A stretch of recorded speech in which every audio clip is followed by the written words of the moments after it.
আজি মই বিহাৰত গৈছিলো সকলোৱে মোক ধন্যবাদ জনাইছে যে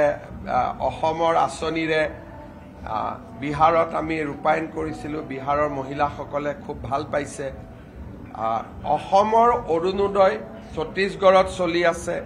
কৰ্ণাটকত চলি আছে পশ্চিম বংগত চলি আছে মহাৰাষ্ট্ৰত চলি আছে মধ্যপ্ৰদেশত চলি আছে অসমৰ পৰা এই আঁচনিবোৰ আমিয়ে গৈ প্ৰেজেন্টেশন দিছিলো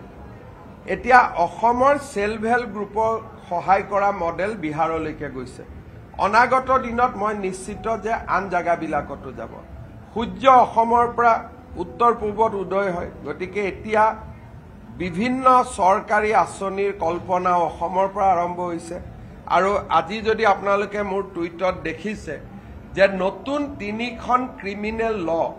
ইমপ্লিমেন্টেশনৰ কৰাৰ ক্ষেত্ৰতো অসম প্ৰথম হৈছে দেশৰ ভিতৰতে আগতে অসমৰ নাম কবাত আছিল খালি মোৰ এটাই দুখ যত অসম যদি কবাত ফেল কৰে বৰ ডাঙৰ কৰি নিউজ হয় স্ট্যান্ড কৰি পাস কৰিলে নিউজটো নহয় তেতিয়া মইহে অকল টুইটত দি থাকিব লাগে আপুনি বিচৰা বাতৰি পাব কেৱল নিউজ 18 এপত নিউজ 18 এপ ডাউনলোড কৰিবলৈ স্ক্যান কৰক এই QR কোড গুগল প্লে ষ্টৰতো পাব এই নিউজ 18 এপ